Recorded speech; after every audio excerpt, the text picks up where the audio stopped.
Alors, pour les résultats du cas pratique pour le poste de consultant à la JE, j'ai décidé de diviser en trois parties principales pour l'analyse de la base de données. Donc d'abord, j'ai mis la clientèle type, donc analyser un petit peu la clientèle intéressée, voir s'il y a une préférence pour si les hommes ou les femmes préfèrent le service, la tranche d'âge et la catégorie socio-professionnelle. En deuxième partie, j'ai mis la situation actuelle, donc tout ce qui est besoins et freins, pour analyser vraiment les besoins de la population étudiée et ce qui pourrait causer un problème. En troisième partie, j'ai mis l'utilité potentielle de la trottinette, donc comment elle pourrait être utilisée par les usagers, tout ce qui est fréquence, nombre de trajets, ainsi que les destinations et les distances à parcourir. Ensuite, j'ai mis une petite partie qui résume un peu ce qui est futur et la partie recommandation en anglais. Donc, dans la première partie, d'abord, il faudrait commencer par tout ce qui est réponse générale sur donc le surveil. On a 12% de oui, 31% de plutôt oui, avec 29% de non et 28% de plutôt non. Donc on remarque que c'est quand même des réponses qui sont plutôt négatives, mais on peut voir qu'il y a quand même des possibilités de se concentrer sur une population en particulier avec qui ont des besoins spécifiques pour pouvoir mettre en place le service et et qui soit efficace. Pour ce qui est de la population homme-femme, on est à peu près sur du 50-50, donc il n'y a pas vraiment de différence en termes de sexe. Ensuite, dans la tranche d'âge, il y a une grosse différence pour la tranche d'âge 18-30. Donc là, on est sur 50% des réponses favorables, donc oui et plutôt oui, qui sont regroupées dans cette partie 18-30. Et on a aussi une autre partie importante pour les 31-40. Donc ça, c'est les deux groupes qui représentent la majorité des réponses favorables. Donc c'est sur ce groupe-là qu'on va se concentrer. Ensuite, pour tout ce qui est des catégories professionnelles, il y en a quatre qui ressortent principalement. Les cadres intermédiaires, cadres supérieurs, artisans commerçants et les étudiants. Donc dans ces quatre catégories, j'ai sélectionné les catégories qui avaient le plus de réponses favorables parce que même si une population est très bien représentée, si elle n'est pas du tout intéressée par ce qu'on propose, il n'y a pas beaucoup d'intérêt. Donc je me suis concentrée sur les cadres intermédiaires et les étudiants. Euh, les étudiants, 50%, 55% des étudiants ont donné une réponse favorable, donc oui ou plutôt oui. Et en ce qui concerne les cadres intermédiaires, on est 47% qui ont une réponse favorable. Donc ça, c'est les deux catégories qui sont les plus représentées et avec le plus de réponses favorables.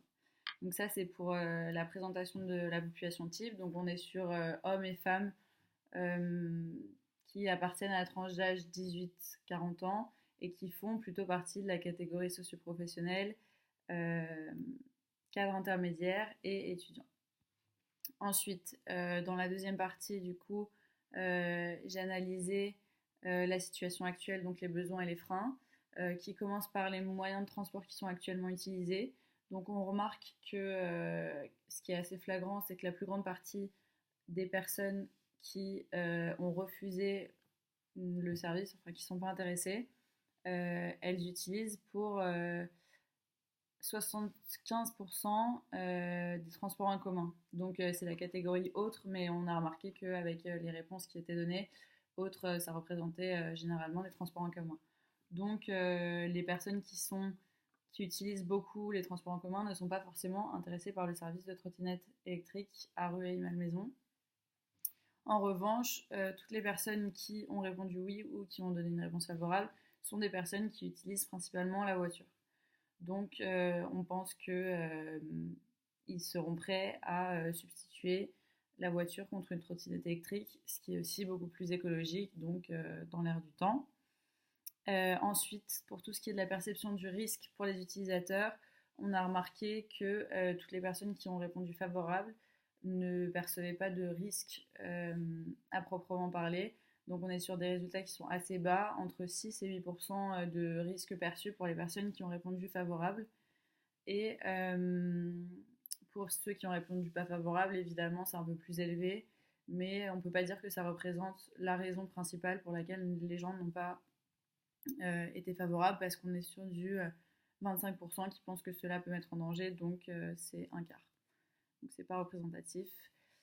Ensuite, donc ça c'est pour la perception des dangers pour les piétons, et pour les usagers, elles sont à peu près pareilles les deux, mais dans le PowerPoint, il y a les deux différences, si jamais. Et ensuite, le lieu d'administration des trottinettes qui est assez clair. On a gare du RER qui est représenté par 56% des individus qui souhaitent l'instaurer à cet endroit.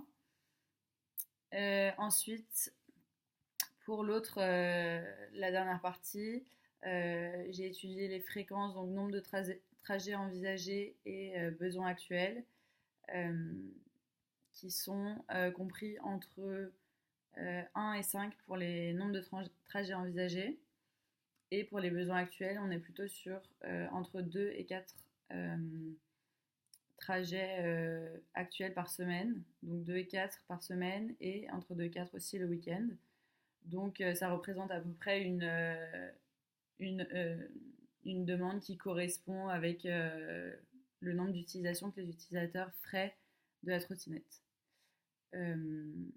Donc dans ce cas-là, ils utiliseraient entre 1 et 5 fois. Donc ça correspond à leur trajet en semaine, qui est entre 2 et 4 trajets par semaine, et pendant le week-end.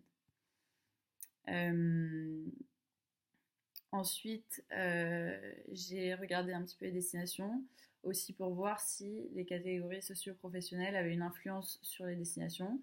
Donc on aurait pu penser que les étudiants iraient plus vers leurs études, et par exemple les cadres intermédiaires plus au travail.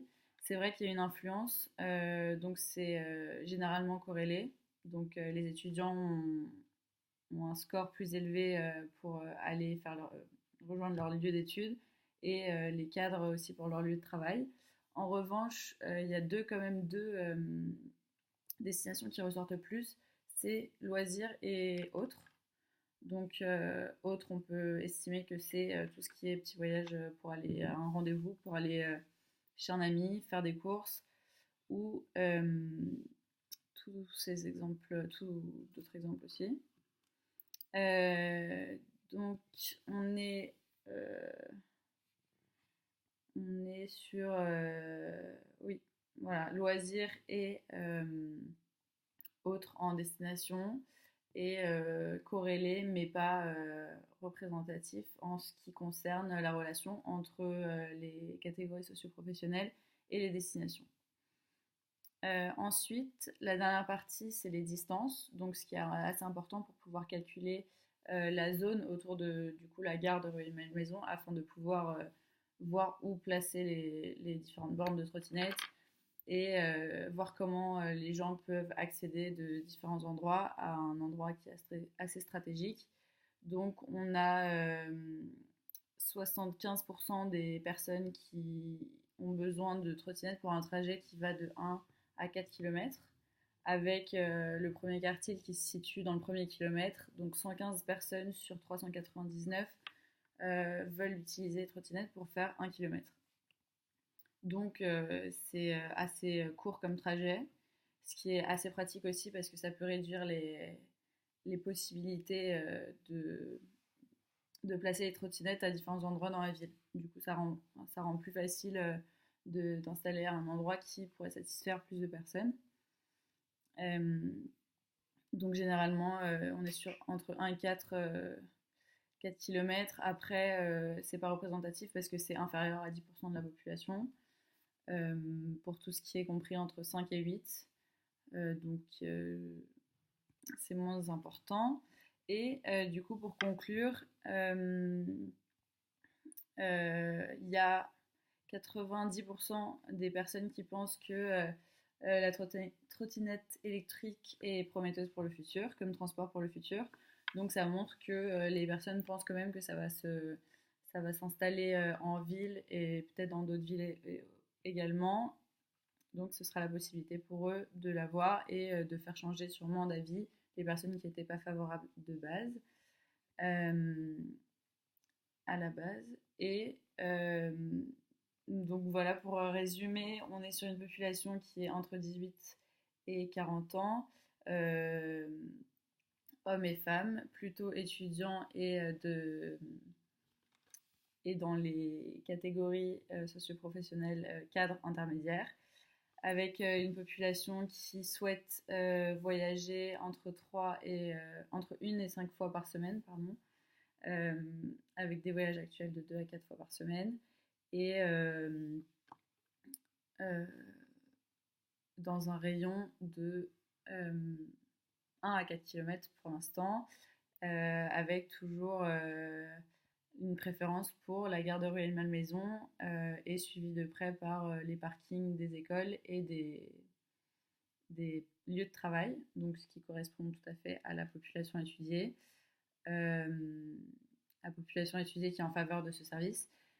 Et voilà, je crois que j'ai à peu près fait le tour de l'analyse. J'espère avoir été assez claire et voilà, j'espère être convaincante. Merci beaucoup et bonne soirée.